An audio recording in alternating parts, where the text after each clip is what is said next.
Bismillahirrahmanirrahim.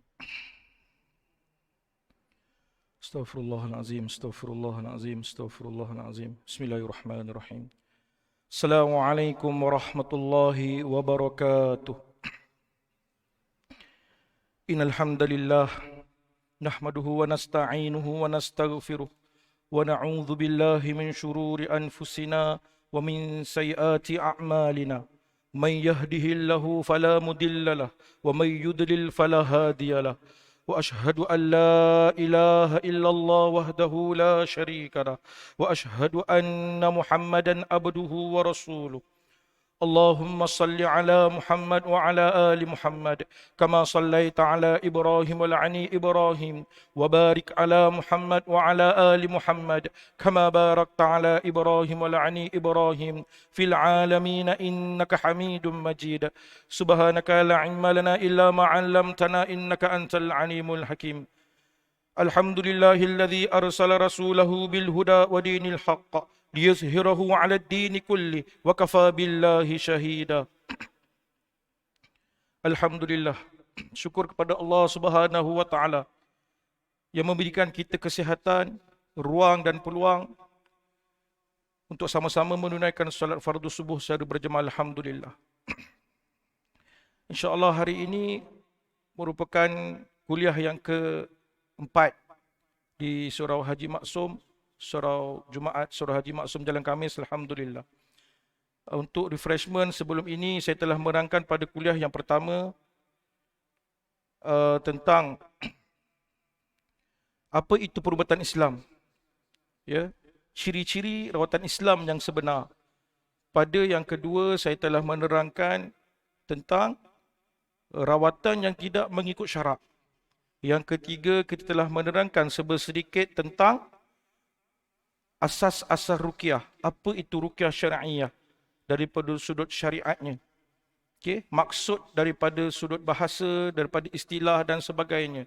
Syarat-syarat tentang ruqyah syar'iyah yang telah ditetapkan oleh syarak. Jadi hari ini kita sambung pada kuliah yang lepas, kita masuk pada asas ruqyah yang kedua. Alhamdulillah, seperti yang saya telah janjikan, ada jemaah yang bertanya tentang apa itu zikir pagi dan petang untuk diamalkan. Jadi Alhamdulillah hari ini saya kotakan janji untuk menghadiahkan buku zikir pagi dan petang. Buku ini yang saya berikan kepada setiap pesakit yang datang kepada pusat rawatan supaya menjadi satu amalan kepada pesakit, sebagai satu benteng kepada pesakit mana-mana yang telah mempunyai masalah gangguan dalam dirinya. Alhamdulillah ia sangat bermanfaat. Ada satu kisah seorang pesakit. Dia ini dah menjadi macam seorang etis. Etis ini tidak percaya kepada kewujudan Tuhan. Dia tak percaya. Dia kata Tuhan ini memang tak wujud. Jadi dia ni Islam. Suami dia Islam, isteri dia ni pun Islam, keluarga ini keluarga Islam. Jadi suami isteri ini duduk di UK terlalu lama. Belajar di UK, berkahwin, duduk di UK, United Kingdom, balik ke Malaysia, bekerja di Malaysia. Dan mereka tidak mengamalkan kehidupan Islam dan tak percaya pun dengan Islam. Bukan Islam saja, tak percaya pun Tuhan itu wujud. Tahap macam tu dah. Tahap macam tu. Jadi Alhamdulillah, Allah berikan mereka hidayah. Ya? Mereka dah pergi ceramah mana-mana, dah pergi kuliah. Akhirnya mereka rasa macam ada tak kena dengan diri mereka. Jadi mereka ikhtiar untuk diruqyahkan. Mana-mana tahu ada benda dalam badan yang menyebabkan dia jadi macam tu. Rupanya bila diruqyahkan memang jadi. Ya, kerasukan yang terlalu lama. Bila kita ruqyahkan tak sedar-sedar dekat 2-3 jam. Susah nak sedarkan dia ni. Sedar jadi balik, sedar jadi balik, sedar jadi balik. Itu peringkat mula-mula. 3 bulan yang pertama, 4 bulan yang pertama. Jadi, apa yang dia amalkan? Ni, zikir pagi petang ni lah. Kita sebekalkan zikir pagi petang, minta istiqomahkan amal. Sebulan dia amalkan dengan izin Allah. Bila dia amal secara istiqomah, dah tak ada kerasukan dah. Keyakinan kepada Allah semakin menebal dan semakin menebal. Tu dengan izin Allah. Dengan amalan yang dia buat sendiri, dengan amalan-amalan yang sahih daripada Nabi, membantu sangat-sangat pesakit yang ada gangguan teruk. Jadi ini antara amalan-amalan yang mudah untuk kita amalkan. Dia seperti maksyurat, al-maksyurat yang disusun oleh Hasan al-Banna, Imam Hasan al-Banna. Tapi ini ada perbezaan sikit. Ada yang tiada dalam maksurat. Jadi boleh diamalkan pada waktu pagi, daripada selepas subuh hinggalah sebelum masuk waktu zuhur. Boleh amalkan. Kalau kita buat ikut step by step dia, zikir pagi ni lebih kurang 20 minit paling lama. 20 minit komplit boleh baca, petang 20 minit komplit boleh baca dengan izin Allah. Mudah. Ya, boleh amalkan insya-Allah. Itu saya dah kutakan janji seperti ada jemaah tanya pada kuliah yang lepas, apa tu zikir pagi dan petang? Inilah dia yang isi kandungannya ada dalam buku tersebut. Okey, insya-Allah hari ini kita pergi kepada tajuk yang seterusnya, itu asas ruqyah yang kedua. Kita nak tengok apa ciri-ciri ruqyah yang kedua ini insya-Allah.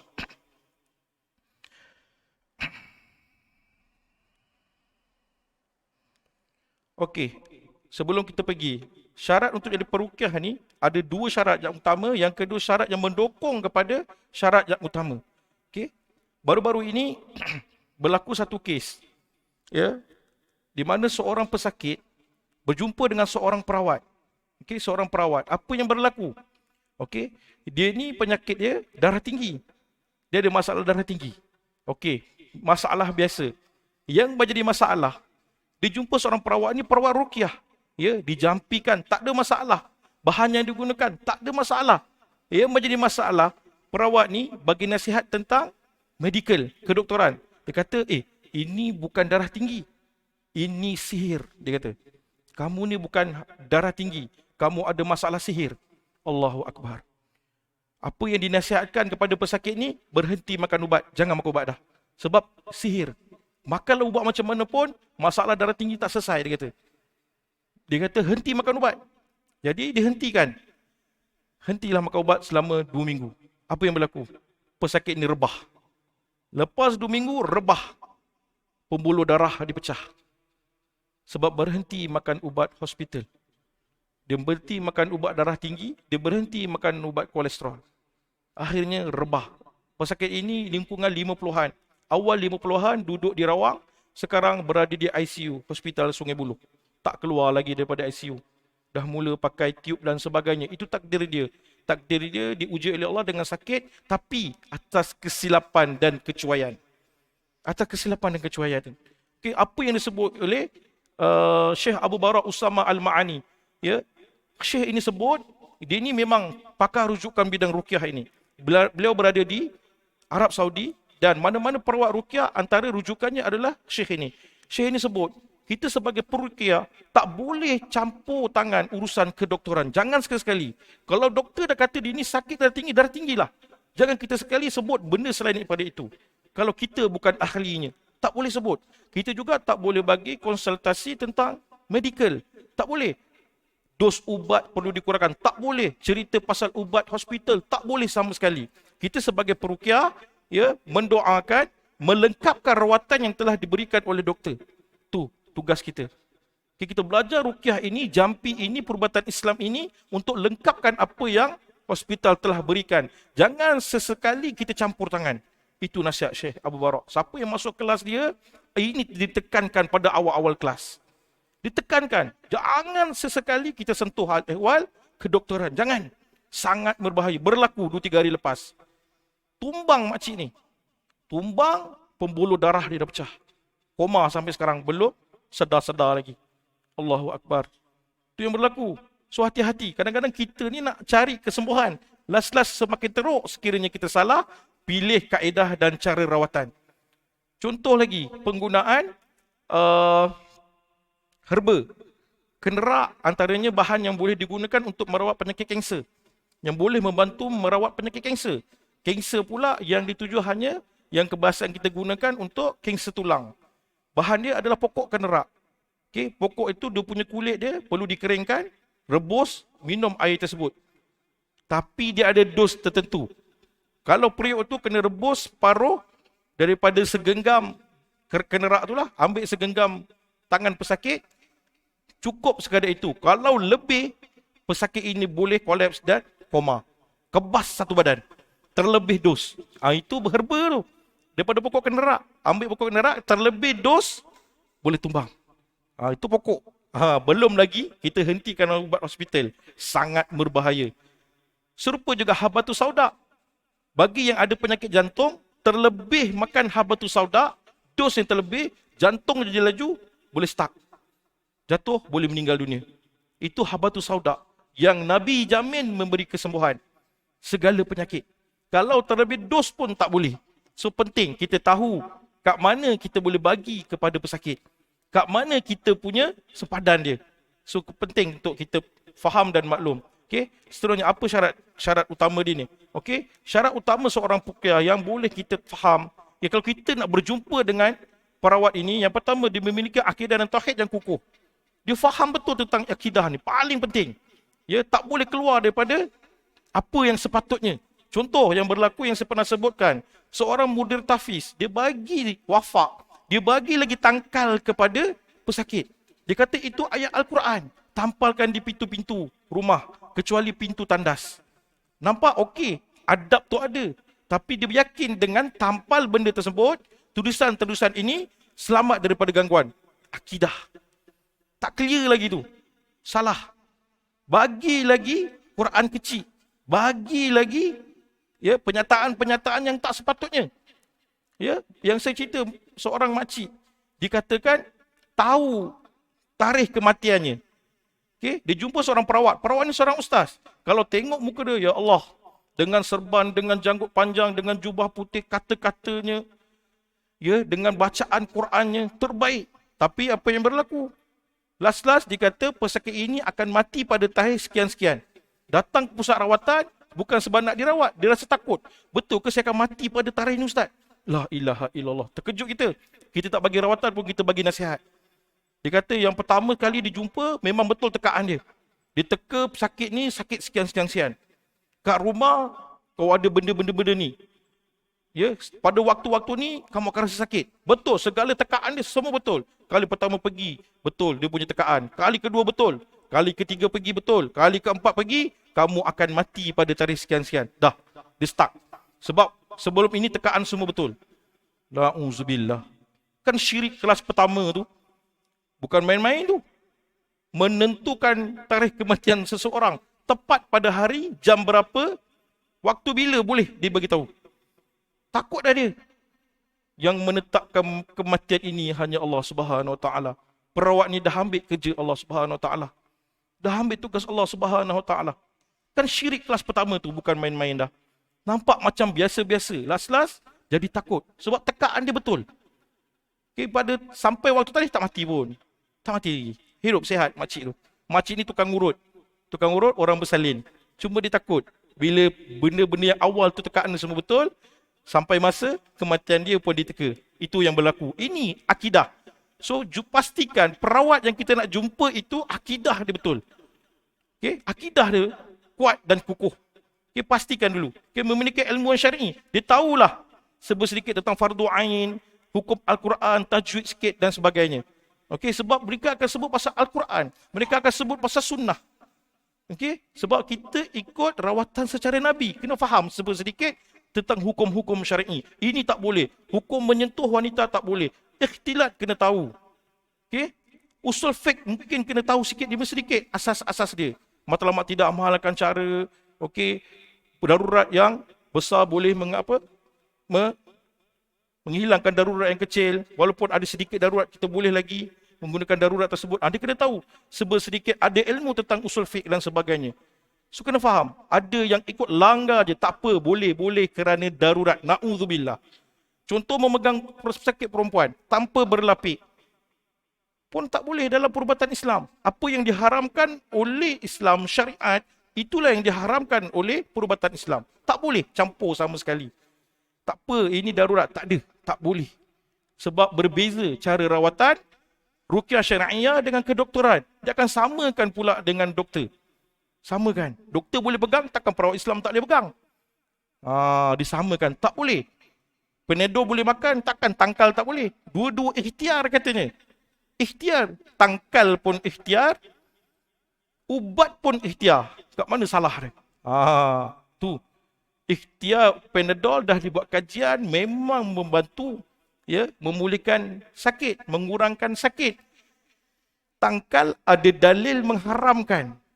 Ada dalil mengharamkan. Panadol tak ada dalil mengharamkan. Tangkal terang-terang ada dalil mengharamkan.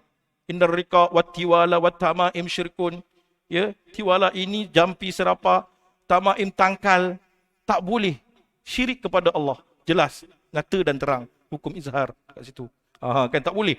Tak boleh. Kalau tak boleh lah. Jangan diboleh-bolehkan. Orang kata ilmu Allah ini luas, kebal. Contohnya, ilmu Allah luas. Ustaz tak belajar banyak lagi. Kebal itu datang daripada Allah. Kan? Belajar lagi. Okay? Yakin dengan apa kita buat.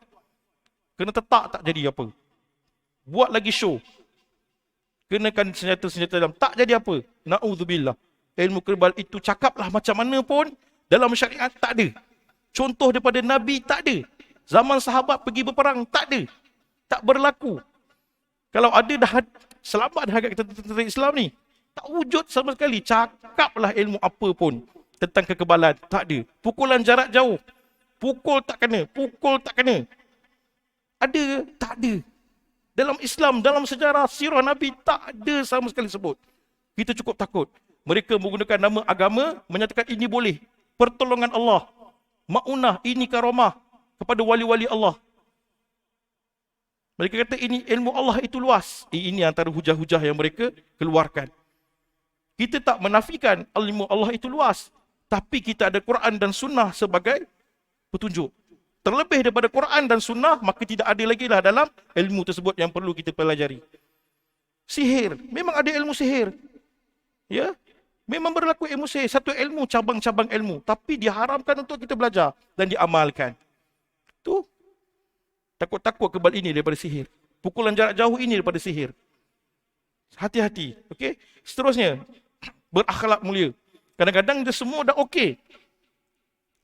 Bagi cara kaedah dah betul. Ruqyah dah betul. Bacaan cantik. Akidah cantik. Akhlak pula tak ada. Dia pergi marah pula pesakit. Datang pesakit. Ni tak zikir dah ni. Sebab tu kau kena gangguan ni. Teruk je gangguan je ni. Merasuk teruk.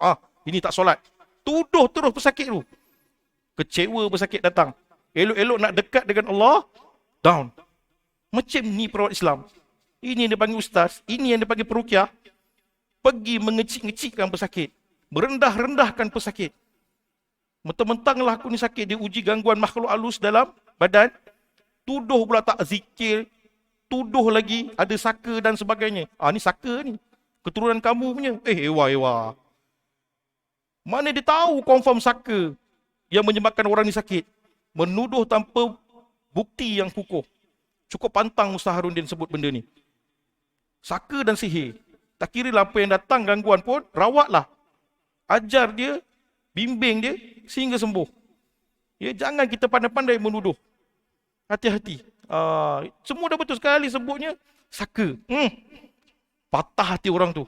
Cari pula siapa punya keturunan, mak aku ke ayah aku. Apa pula jenis saka yang mengganggu ni? Sampai teruk sangat. Dah jadi masalah. So tak perlu fikir. Saka ke sihir ke asyik ke apa yang datang, keteguran ke, ruqyahkanlah, bantu. Tu, sekadar itu biiznillah boleh sembuh. Ya. So hati-hati dengan akhlak tu penting. Ada pesakit kena marah, banyak kena marah. Sedih kadang-kadang kita dengar, datang muka kecewa dan takut. Bila dengar ustaz, nanti kena lagi aku ni. Hari tu perawat tu dah kena dah. Dah kena sekolah, kena ditazkirahkan. Ya Rabbi, ya salam. Kena marah. Kecil hati. Ya. So, dia ada etika perawat sebenarnya. Apa yang boleh kita sebut depan pesakit, apa yang tak boleh kita sebut depan pesakit. Okay? Berlaku di Jalan Khamis. Jalan Khamis. Perawat bercinta dengan pesakit. Bergaduh suami isteri kat rumah. Bergaduh. Datang pusat rawatan. Datang dari mana ni? Saya duduk Jalan Khamis Ustaz. Okey. Apa masalah? Saya jumpa perawat. Perawat tu kat mana? Jalan Khamis Ustaz. Cantik. Dua-dua Jalan Khamis. Dua-dua Jalan Khamis. Kenapa tak perawat ni dah mula kacau isteri saya? Dia masak malam-malam, tanya khabar, tanya benda tak sepatutnya. Kita ada had dalam ikhtilat, perhubungan antara lelaki dan perempuan yang bukan mahram. Ada sempadan-sempadan tertentu, ada garisan-garisan tertentu yang perlu kita patuhi. So nampak macam tak ada masalah. Mungkin selesailah bab gangguan. Gangguan suami isteri berlaku. Bergaduh. Nak bercerai-berai. Sedih kita dengar. Ini akhlak dia. Kena tahu. Tak ada akhlak lah tu. Walaupun kata-katanya cantik, tapi mengganggu isteri orang. Dah tahu isteri orang, janganlah kacau. Habis rawatan, habislah. Keluar pintu pusat rawatan, habis. Jangan pandai-pandai follow up. 12 malam ke atas follow up. Macam mana keadaan tadi selepas rawatan? Ada gangguan lagi ke? Ada sakit-sakit kepala? Oh cukup sekadar itu. Oh, jangan. Jangan sama sekali. Kalau ada berlaku, hentikan serta-merta. Perawat tu tanyalah waris dia. Suami dia ke? Anak lelaki dia ke? Tanya yang tu tak apa. Ini tanya isteri dia yang bukan mahram. Ya Allah. Takut kita dengar. Masalah gangguan selesai, masalah lebih besar berlaku. Hati-hati. Akhlak ini penting. Kena tahu. Kena hati-hati. Sebab benda berlaku. Bukan sekadar masalah gangguan kita nak selesaikan. Masalah peribadi juga kita kena jaga. Okey? Seterusnya, kita merawat ini kerana dakwah. Nak sampaikan dakwah. Okey, sampaikan dakwah. Biasanya bila dah terkena gangguan, ada masalah penyakit, kita dakwah dia supaya ada kekuatan.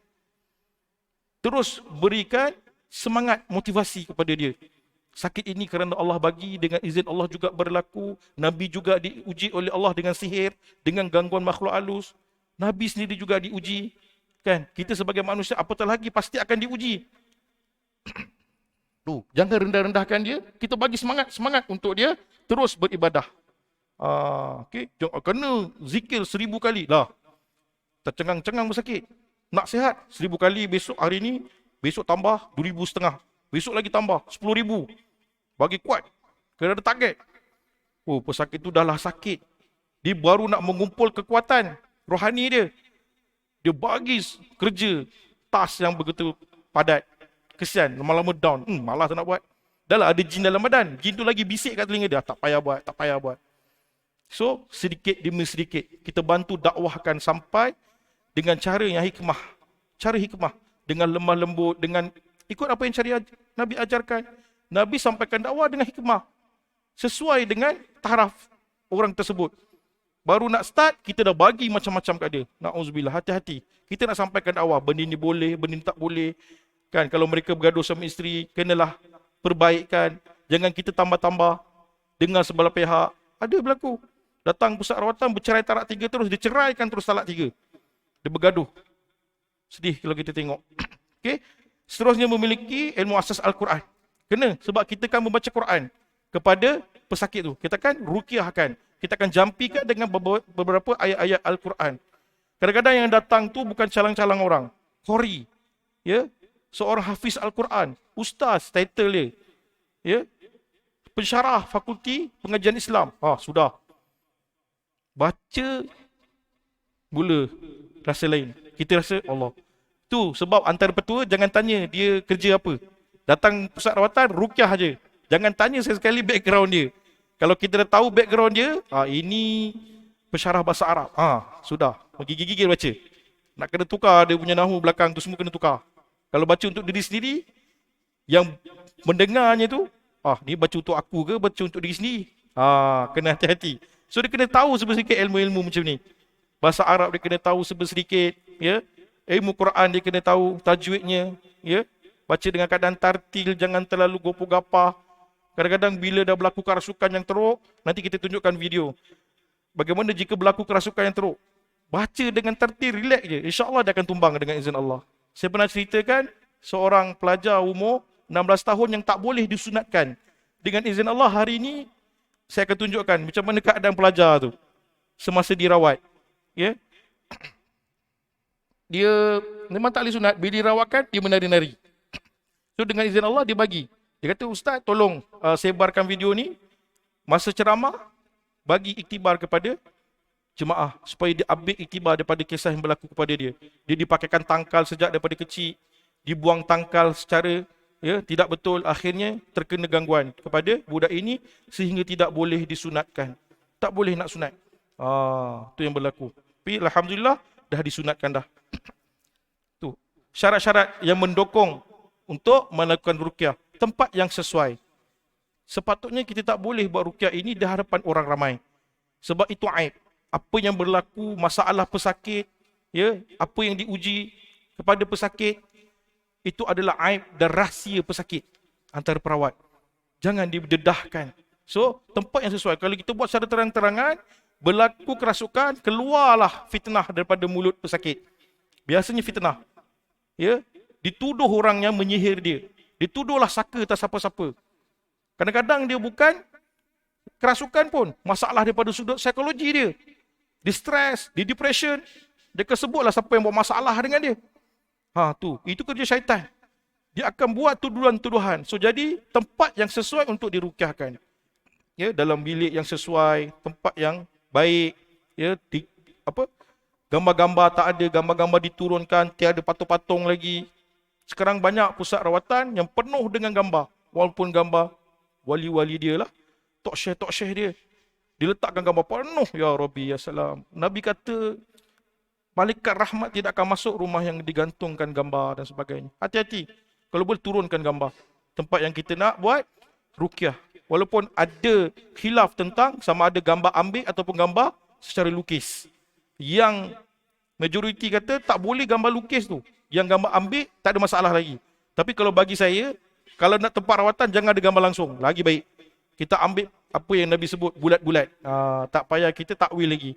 Okay, tempat yang sesuai. Yang kedua sudah bernikah. Ini pun penting. Kalau dulu siapa belajar Darushifa, syarat wajib untuk perawat bernikah. Siapa belajar dengan Ustaz Harundin, bernikah. Ini juga Syekh Abu Barak Usama Al-Ma'ani juga syaratkan. Nak jadi perawat, pastikan dah bernikah. Sebab dia terdedah dengan perempuan. Terdedah. Sebab kebanyakan pesakit itu datangnya perempuan. Akan terdedah. Ujian itu akan datang. Akan datang dan datang terus datang. Kan, dia akan cerita masalah. Kan, kita pula bagi pendapat yang baik. Dia lah tengah sedih, kita bagi bahu. Dengar masalah dia, seronok ustaz ni. Dia dengar masalah kita, dia rasa seronok. Syaitan masuk jarum dalam tu. Itu yang berlakunya perawat bercinta dengan pesakit. Kebiasaan yang saya tengok, perawat full time ni yang biasa merawat, biasanya isteri dia bukan seorang. Ada 2-3 orang lagi. Dia akan kahwin. Tu biasa yang berlaku. Sebab ujian daripada Allah ni. Ujian. Sebab itu ujian dia. Kebanyakan ustaz-ustaz ini, ujian yang paling kuat, wanita. Dia boleh lawan dengan duit, tak ada masalah. Tak bagi duit, tak apa. Ada rezeki lain. Dia bagi kedudukan, tak apa, tak ada masalah. Datang pakai kereta, pakai motor, tak ada masalah. Tak heran pun dengan kedudukan tu. Tapi bila datang perempuan, tercabut serban. Hati-hati. Digoda sikit, bukan sekali datang macam tu, tak. Sikit-sikit dimasuk. Jarum itu akan masuk. Tanya hukum je pasal WhatsApp. Ustaz, saya dah mandi bidara, lepas tu apa yang kita nak buat? Apa hukumnya kalau kita mandi dalam bilik air dengan daun air yang telah dirukyah? Tu tanya asal hukumnya. Masuk lagi dan akhirnya masuk. Tu akhirnya jadi masalah. Yang bagi mesej pula janda, habis. Itu perangkap. Kena hati-hati sebab bernikah ni sangat kena adalah, okey. Seterusnya diagnos, mengenal pasti sesuatu penyakit daripada tanda dan gejala yang betul dan tepat. Sama juga dalam hospital, kalau kita pergi hospital, doktor akan tengok simptom-simptom kepada penyakit. Barulah dia diagnos sakit apa, jenis penyakit yang dia kena. Sama dengan rawatan Islam. Kadang-kadang kita nak membezakan, ini betul-betul gangguan jin, ini bukan gangguan jin. Itu sangat penting.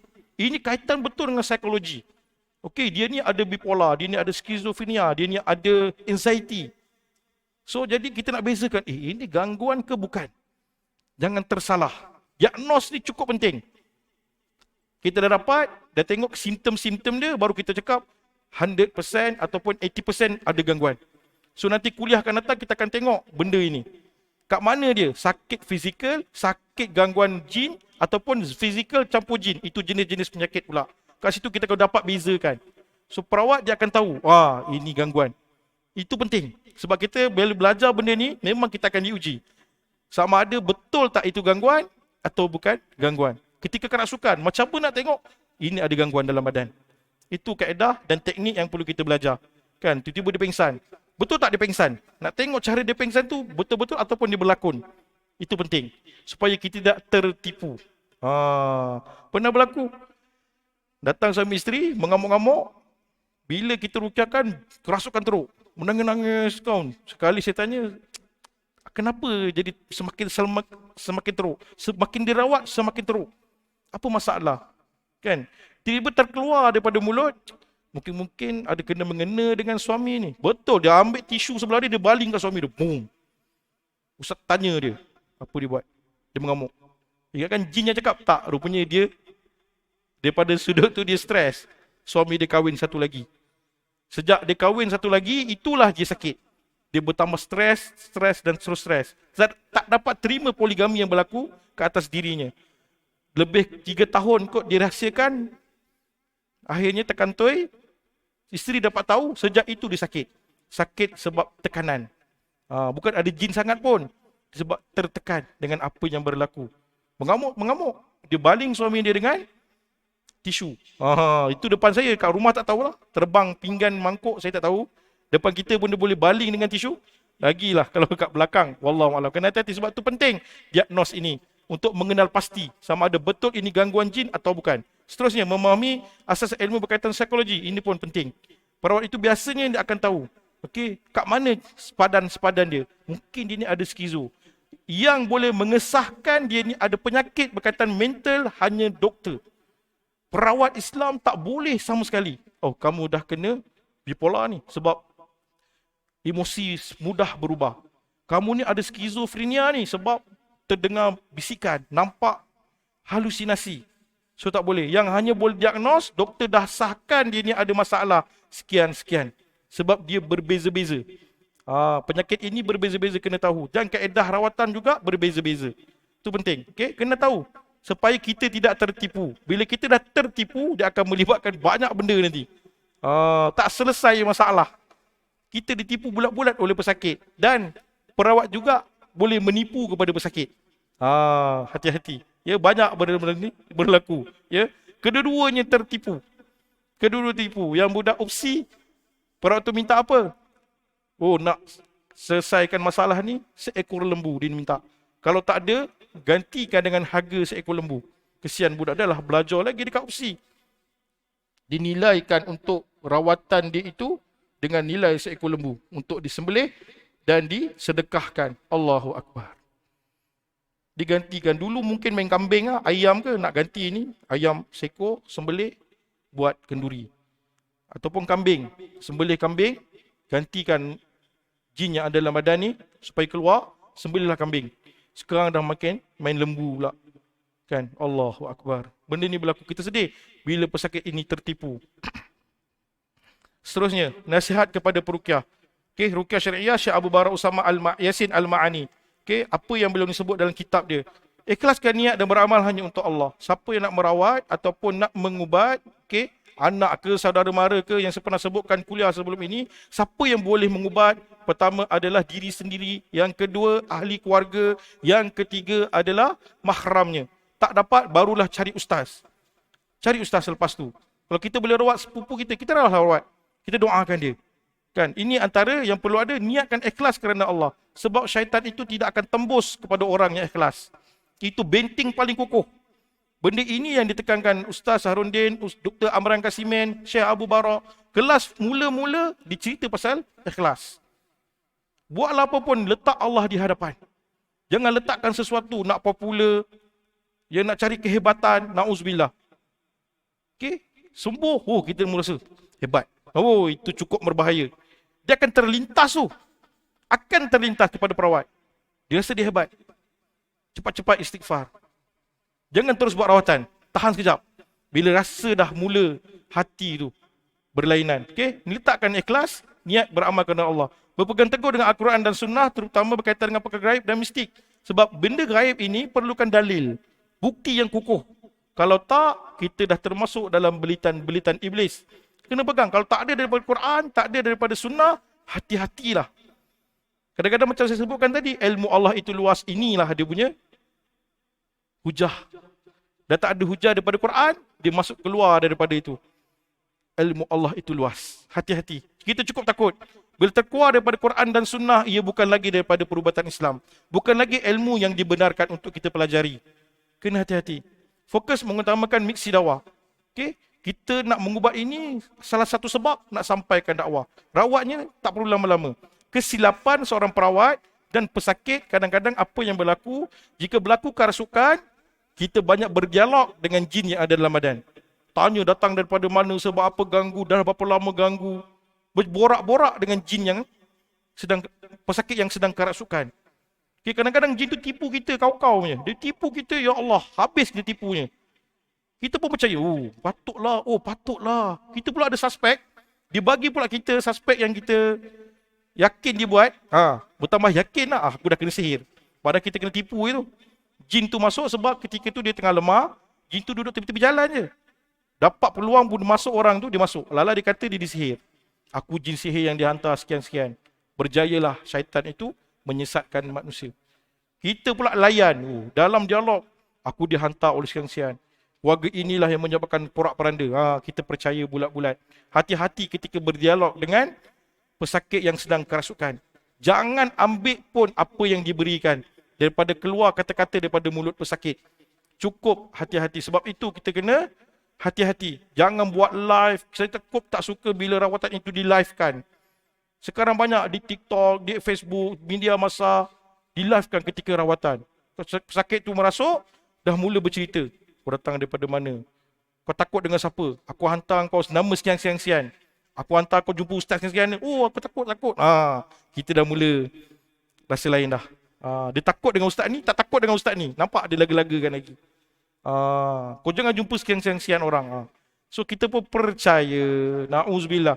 Kita percaya pula kepada kata-kata jin. Rupanya benda itu dah keluar fatwa. Tahun 2021, fatwa negeri Pulau Pinang. Keluar ijtihad daripada mufti Pulau Pinang, berdialog dengan jin dan mengambil kata-katanya, percaya dengan kata-katanya adalah hukumnya haram. Tahun 2021. Keluar. Kita cari, jumpa. Memang ada fatwa mengatakan benda itu haram. Habis. Hati-hatilah. Jangan biasa pergi mengubat ataupun pergi bawa saudara pergi berubat. Hati-hati. Bila dengar kerasukan je, benda itu bercakap, jangan ambil. Kalau boleh, jangan banyak tanya dengan jin tersebut. Percepatkan rawatan. Jangan lama-lama. Hati-hati sebab takut-takut termasuk dalam belitan iblis. Ada batas-batasan syar'i terutama kepada pesakit wanita. Menjaga diri daripada fitnah wanita. Ini yang ditekankan. Ini kalau pergi mana-mana kelas perubatan pun, dia akan tekankan benda ni. Jaga batasan-batasan syar'i. Kadang-kadang terlebih, guraunya terlebih, kan. Nampak pesakit tu, kita cuba nak ambil hati pesakit tu supaya jangan sedih. Kita terlebih pula guraunya tu. Tersentuh benda bab-bab lain pula. Tak apa, akan ada pengganti. Tu, hati-hati tu.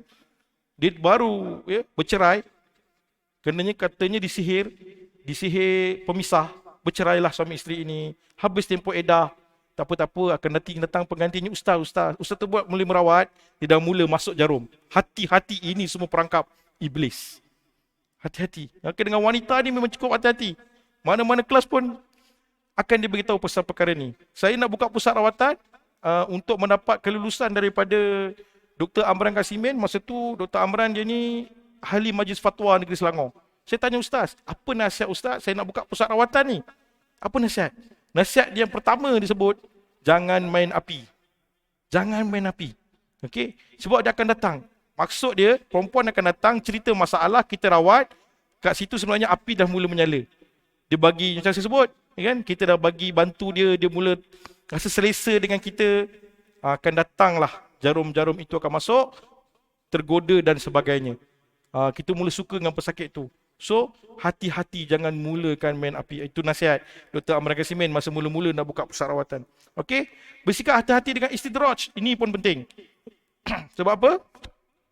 Bila kita rawat sembuh, masa tu pula kita dah mula sibuk dengan pesakit, solat mula tinggal, solat mula tak berjemaah, dah mula tak jaga amalan, zikir-zikir tak jaga, tapi kita semakin hebat. Bila kita semakin hebat,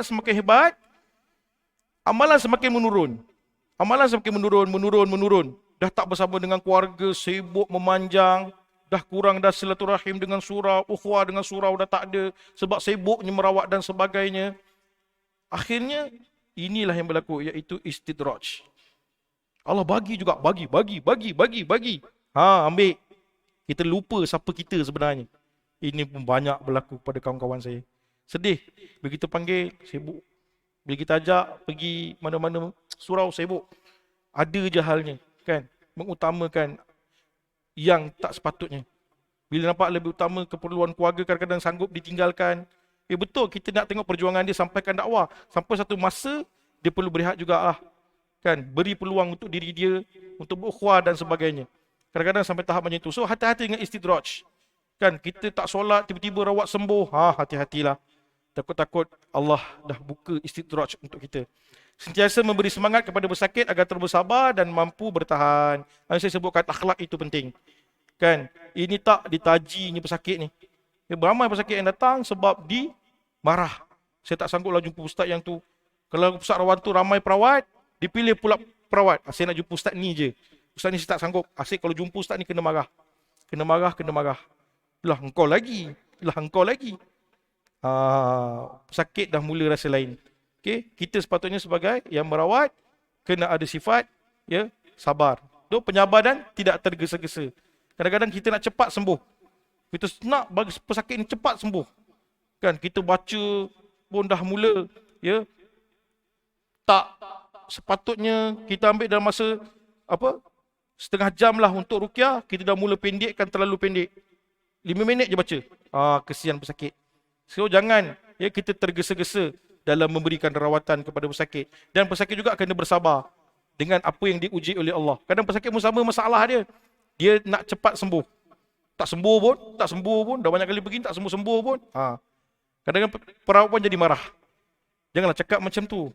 Belum sampai masa untuk sembuh, dia tak sembuh lah. Sampai masa sembuh, insya-Allah dia akan sembuh. Okey, tata cara meruqyah. Ini juga nasihat daripada Syekh Abu Barak. Membaca ayat Al-Quran, terutama yang sudah dikenepasi sebagai ayat ruqyah.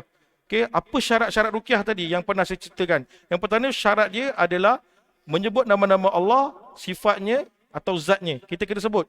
Okey, nama-nama Allah. Yang kedua, bahasa yang mudah difahami ataupun ayat-ayat Al-Quran. Bahasa yang mudah difahami. Jampi itu kita faham. Doa yang kita bacakan pesakit faham. Apa yang dibacakan kepada pesakit. Syarat yang ketiga, beriktikad bahawa apa yang kita bacakan itu bukan yang menyembuhkan. Hanya Allah yang sembuhkan.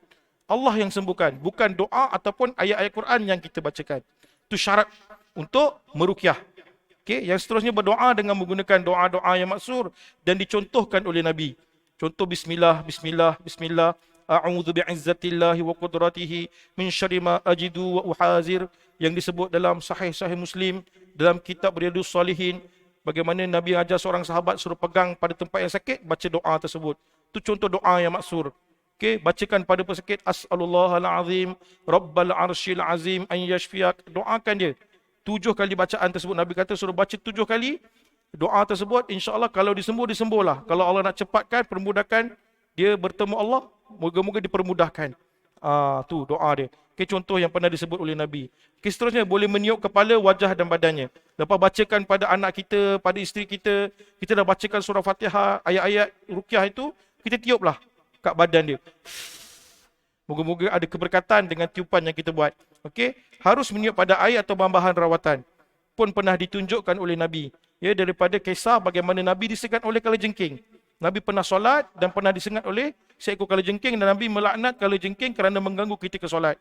So apa yang Nabi buat? Nabi gunakan garam dan tanah. Nabi bacakan surah Al-Kafirun. Hadis ini hadis sahih. Okey.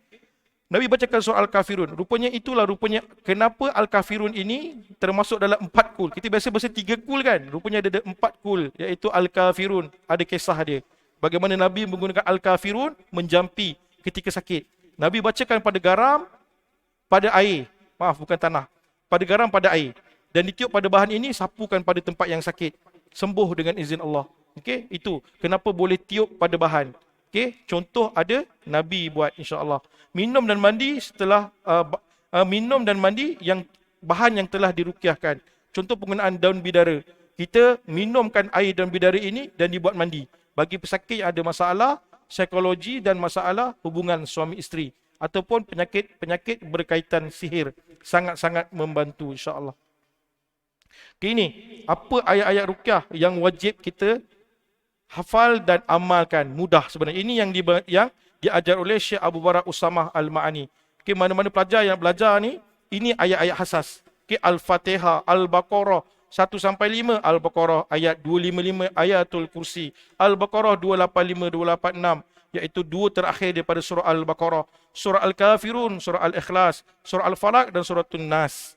Ini dah cukup kuat dah untuk dijadikan sebagai jampi. Sangat-sangat kuat. Okey. Tak ada ayat lain ke Ustaz? Amal ini untuk permulaan, tajamkan, biiznillah. Membantu sangat-sangat. Okey? Baca sekali tak jadi, baca 3 kali. 3 kali tak jadi, baca 7 kali. Tak jadi juga, hentikan rawatan, buat lagi esok. Usaha lagi. Jangan putus asa. Okey, siapa yang saya sebut ni sebenarnya Syekh Abu Barak? Inilah orang dia sebenarnya. Orangnya masih sihat lagi, masih lagi memberikan, menyebarkan dakwahnya, masih lagi beri ceramah-ceramahnya. Dia pernah datang ke Malaysia, alhamdulillah saya sempat bertemu lah. Berasal daripada Jordan, menetap di Arab Saudi.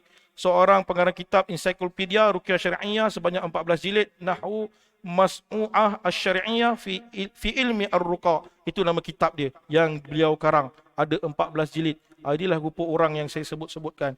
Siapa syekh ini? Inilah syekh dia. Muka dia macam itulah, berada di Arab Saudi. Ini masa selepas pengijazahan. Kita telah tamat belajar, diijazahkan untuk boleh mengubat dan sebagainya. Kelas, kalau ikut kelas beliau ni, fully bahasa Arab. Dia fully bahasa Arab. Dia tak ada bahasa Melayu. Tapi dia ada translator. Kalau ikut kuliah syekh ni, dia ada translator. Jangan takut. Setakat ni dia tak datang lagi dah. Sebelum PKP pernah sempat datang tu 2019. So alhamdulillah banyak manfaat bila kita belajar dengan syekh ini. Okey. Kita perbagaikan kaedah dan sebagainya. Banyak kita tengok. Macam penggunaan daun bidara memang digunakan di orang-orang Arab ni. Rupanya ada satu kaedah menggunakan bunga mawar. Mandian bunga mawar. Syekh ni ajar. Ambil bunga mawar tu, warna merah, syarat dia warna merah, direbus kelopak bunga mawar, air rebusan kelopak bunga mawar ini dimandikan kepada pesakit yang terkena gangguan. Cukup bermanfaat. Sangat-sangat bermanfaat.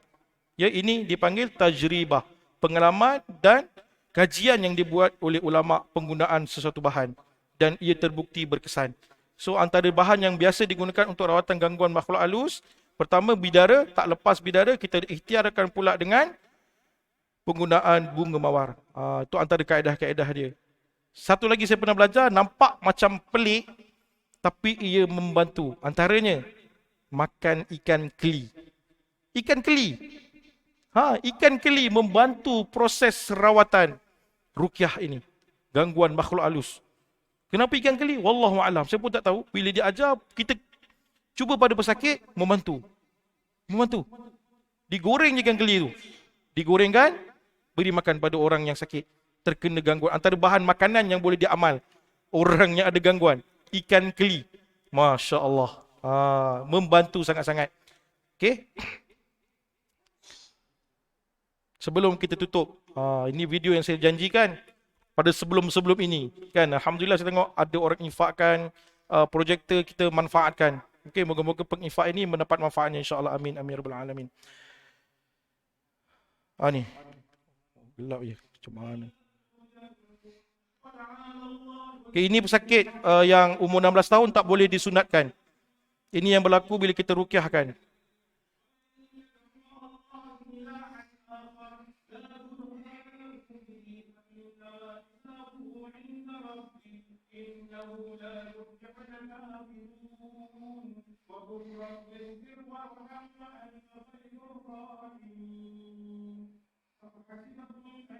Makin kita baca, makin galak dia menari. Orang biasa kalau baca dia menjerit ke, sakit ke, tak semestinya. Kadang kita ruqyah tak semestinya menjerit. Tak semestinya dia sakit, menjerit tak. Dia kita baca makin galak menari.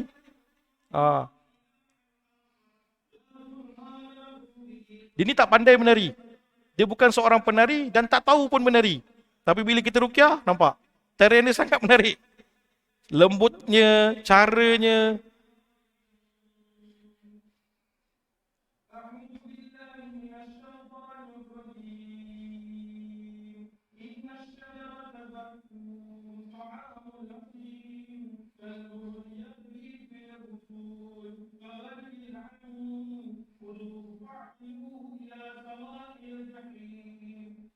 Kan? Cantik dia menari tu. Menarik saya tengok, ya Allah. Hai.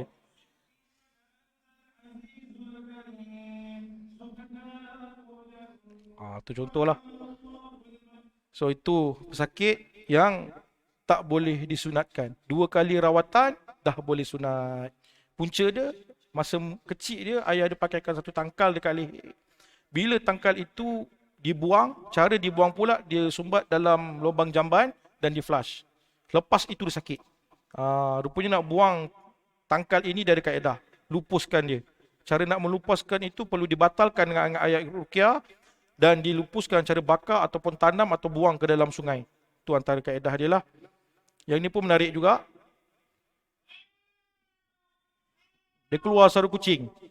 Kita pun tak tahu kenapa dia keluar suara kucing.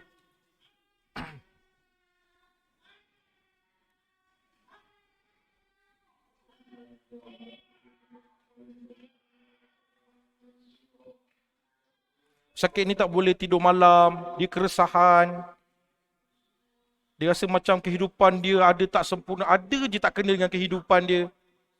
Bila kita ruqyah, keluar suara kucing.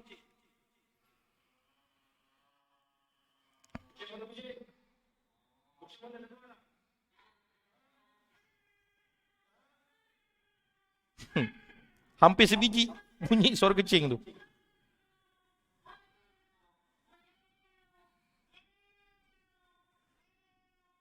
Tu antara dia.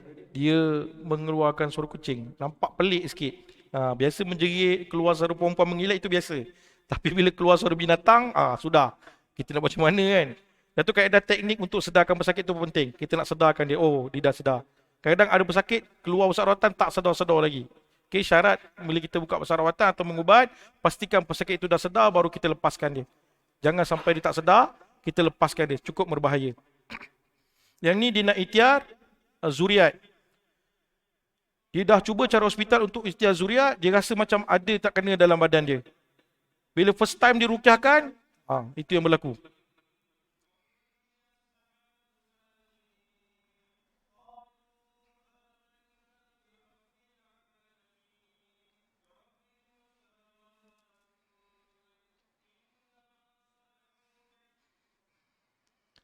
So bila kali pertama dirawat sebab ikhtiar zuriat, dia seperti seekor ular lah. Memang simptom diagnos, kita tanya tanda-tanda gangguan tu penuh dengan dia. Rupanya diganggu sampai pesakit ni tak boleh dapat zuriat. Okey, itu yang berlaku. Bila kita tanya simptom-simptom itu ada pada dia. Bila diruqyah, itu yang berlaku. Kita rawat dia bukan sekali dua, setahun. Lepas setahun rawatan, baru Allah kurniakan dia dengan zuriat. Dia kahwin dalam 4 tahun, 5 tahun macam itulah. Lepas tu dia cuba untuk dapatkan anak secara hospital pun gagal.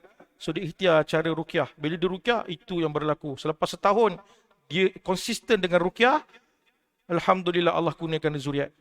Tapi lepas dalam 2 bulan pertama, 3 bulan dah tak ada kerasukan dah. Dah tak jadi dah ular-ular tu dah. Dia dapat kekuatan. Apa lagi insya-Allah. Ni pun menarik. Kita rawat orang bukan Islam. Kita boleh rawat orang bukan Islam.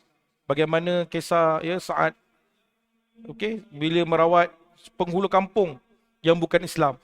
Itu hujah dia. Fatwa kebangsaan pun membenarkan kita merawat orang bukan Islam untuk menyampaikan dakwah. Ini dakwah besar ni. Moga-moga terbuka hatinya untuk memeluk Islam. Dengan izin Allah sembuh pula. Dia tak boleh tidur malam je kerja ni. Dia tak boleh tidur malam. Dia ada anxiety sebenarnya. Kegelisahan. Pesakit ni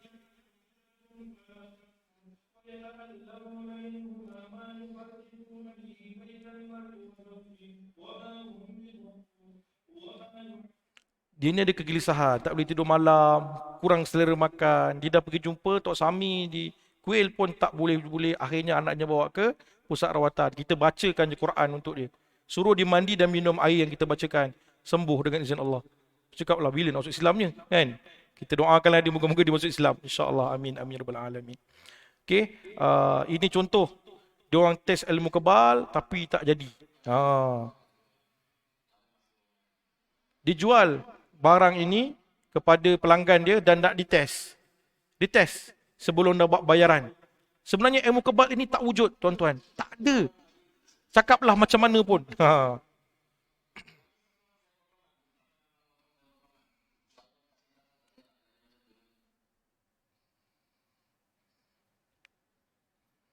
Nampak suara dia hilang.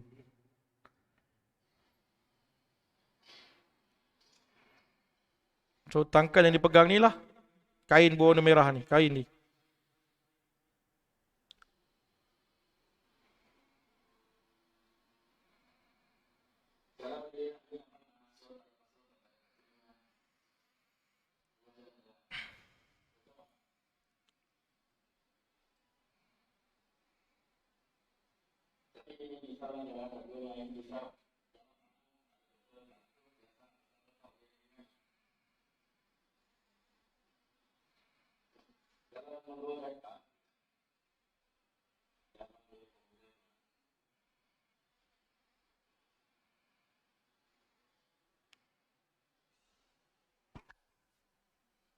Bisa potong ayam dia cubanya.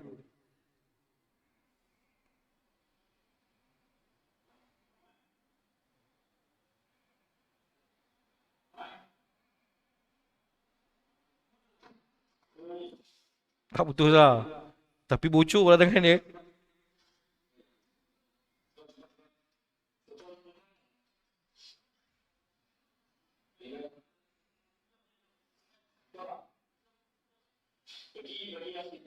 Nah kan, kena hospital juga. Allahu Rabbi, ya Allah. Itulah. Ada? Tu sampai gitu je. Kalau dia angkat sikit, top. Kan jadi kepala ayam tu nanti jadi. Kalau sikit lagi lah kena nadi punya urat. Kat sini kan nadi. Sikit lagi kena nadi dia kan. Qala inna lillahi wa inna ilaihi raji'un. Boleh mati. Kan itu antara tak adanya kebal. Tak ada. Kalau ada jadi pun, saya rasa bukan sebab kebal tu. Ada pun tak kena. Sebab tak ada contoh kan daripada Nabi ataupun sirah. Tak ada. Okay. Ini kadang-kadang apa yang berlaku, kita pantangkan pesakit daripada makan. Kalau ada gangguan, jangan makan benda-benda ni dulu buat sementara waktu. Dengan pulut kuningnya, ayam panggangnya, telurnya. Bila kita pantangkan sekejap, orang ada gangguan dalam tempoh seminggu daripada ambil benda ni, biiznillah, dia mula rasa selesa badan dia.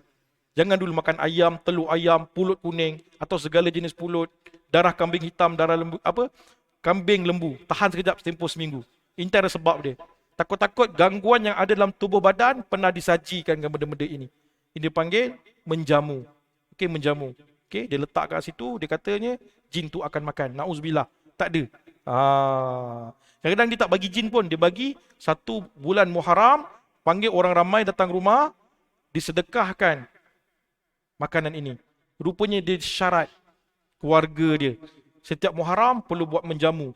Syarat-syarat untuk menjamu. So, benda ini kita kena berhati-hatilah. Kalau datang pusat rawatan, ini yang saya simpan. Barang-barang daripada pesakit yang datang pusat rawatan, diserahkan kepada kita untuk dilupuskan atau disimpan ataupun dia dah tak nak pegang dah. Yang dikatakan ada khadam dan sebagainya. So kita buat sebagai bahan pameran. Bukti-bukti ya, pesakit-pesakit yang pernah datang mengamalkan perkara-perkara yang tidak baik. Kadang-kadang tersalah pilih perawat, dia bagi benda-benda macam ni juga. Batu cincin yang ada khadam dan sebagainya. Tangkal-tangkal, okay? Kertas ni, ada dalam ni seorang pengamal yang mengamalkan ya satu cara perubatan yang salah. Apa yang ada kat kertas tu, saya pun pernah tunjuk. Dia kata kalau nak merawat, sebelum menjadi perawat, antara barang yang perlu ada, buyung, beras kunyit, berteh, bunga 7 jenis, limau 7 biji, asap kemenyan, sambil menyeru, seru maharaja jin, jin pahlawan, puteri bongsu yang duduk di puncak pauh linggi dan sebagainya. Sebelum nak mengubat, ni barang-barang dia. Dah tu dia bertaubat, dia serahkan barang-barang dia. Cuba bayangkan, keluarga kita pernah berjumpa dengan dia. Kan dia transfer jin tu kepada pesakit. Bukan makin baik, malah makin teruk nanti. Hati-hati. Kita tak tahu apa amalan-amalan orang yang menjalankan rawatan ini. Kena hati-hati, kena tengok. Kaji sedidik dulu mana ilmu yang dia dapat sebelum kita pergi berjumpa. Hati-hati, wallahu a'lam. Okey, mungkin sekadar itu pada untuk hari ini. Moga-moga ia bermanfaat. Saya mohon maaf jika ada terlanjur perkataan, tidak sampai apa yang ingin saya sampaikan. Moga-moga kita dalam rahmat dan kasih sayang Allah. Amin amin ya rabbal alamin. Kita tutup dengan tasbih, kafarah dan suratul as. Subhanakallahumma bihamdika asyhadu an la ilaha illa anta astaghfiruka wa atubu ilaih. Wal 'asr innal insana lafi khusr illa alladhina amanu wa 'amilus solihat wa tawasaw bil haqq wa tawasaw bis sabr. Jika ada soalan nak tanya, insya-Allah dipersilakan. Yang tak faham ataupun tambahan, jika ada nak tanya, okey, fadal.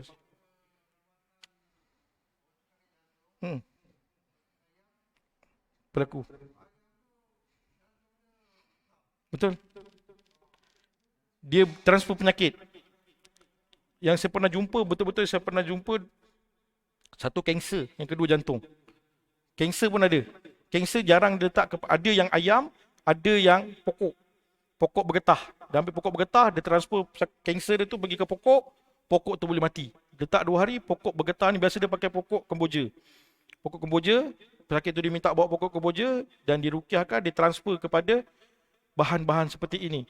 Kalau ikutkan Syekh Abu Barak, tidak ada kaedah tersebut. Kadang-kadang yang kedua pernah dijawab oleh, saya tak ingat siapa yang menjawab, dia kira kalau ayam tu masih hidup, menzalimi ayam tersebut. Dizalim kepada binatang tersebut. Zalim. Ada kaedah yang lebih baik. Dan dia agak khariqul adah. Khariqul adah ni pelik. Macam mana penyakit tu boleh pergi kepada pokok ataupun bahan tersebut? Macam mana? Dan kebanyakan rawatan itu menjadi. Jadi. Dia ada kepakaran seseorang. Dia menjadi biasanya buat ni, dia memang pakar tang itu. Dia memang dirujuk untuk rawatan tersebut. Kan? Kalau kata pernah hitung, antaranya dia gunakan ayam, transfer penyakit jantung pada ayam tersebut. Okey. Kalau dibuat sentiasa jadi, kelebihan yang ada pada dia, kita nak letakkan dia dekat mana? Okey, pertama, irhas. Tak mungkin. Dia bukan Nabi. Belum dia angkat menjadi Nabi, akan Allah berikan irhas, kelebihan-kelebihan tertentu sebelum dia angkat menjadi Nabi. Yang kedua, mukjizat. Confirm pun bukan. Dia bukan seorang Nabi juga. Yang ketiga, dikatakan sebagai ma'un karamah. Adakah dia seorang wali? Kita memang faham kalau seorang wali ni tak mengaku pun dia wali. Yang kedua, kita tengok keilmuan dia pula. Dengan usul fiqhnya, dengan kefahaman fakihnya tentang agama, dengan tawaduknya dia, dengan dia mengamalkan syariat Islam yang sebenar, baru kita boleh cakap dia seorang wali. Mungkin ada karomah. Dan karomah ini tak boleh sentiasa jadi. Buat jadi. Contoh 10 pesakit datang, tak apalah. 5 orang jadi, 5 tak jadi. Tapi kerap jadi, hati-hati. Itu bukan lagi dikira sebagai karomah. Karomah ni kadang-kadang sekali-sekala dia jadi. Bukan selalu. Sama juga dengan ma'unah. Ma'unah ini pertolongan Allah kepada semua orang awam seperti kita. Kalau karomah dah dikhususkan kepada wali. Kalau ma'unah, pertolongan daripada Allah, semua orang awam seperti kita, Allah akan beri. Ya, kesembuhan. Adakah ma'unah itu sentiasa berlaku? Tidak. Pertolongan Allah ini bukan selalu berlaku. Kadang-kadang kita dah rawat 10 kali, baru jadi sekali. Baru jadi sekali. Ini sekali datang, jadi. Sekali datang, sembuh. Sekali rawat, hati tu, ayam tu jadi hitam. Hati-hati. Yang seterusnya, istidraj. Buat jadi. Kat situ kita takut. Yang seterusnya, sihir. Pun buat mudah jadi. Yang ketiga, silap mata. Ataupun ianya silap mata. Magic lah, itu perkara magic. So, kita nak letak dekat mana kelebihan tersebut. Kena hati-hati. Jika orang itu ada sesuatu kelebihan, kita kena tahu kat mana dia letakkan. Dia kata ini kelebihan seseorang yang Allah bagi khusus untuk dia. Tapi kita kena fikir juga kat mana Allah letakkan dia ni. Nak letakkan. Kalau dia kata dia tu wali, mungkin lah. Tapi takkan selalu jadi. Dan tu kalau buat selalu jadi ni, sama ada istidraj, sihir ataupun silap mata. Hati-hati. Wallahu alam. Ada soalan lain? Ada soalan lain? Yang tak faham ataupun pandangan? Okay, Alhamdulillah. Moga-moga ia manfaat. Okay, insyaAllah kalau ada kelapangan, diizin Allah kita berjumpa pada bulan hadapan. Assalamualaikum warahmatullahi wabarakatuh.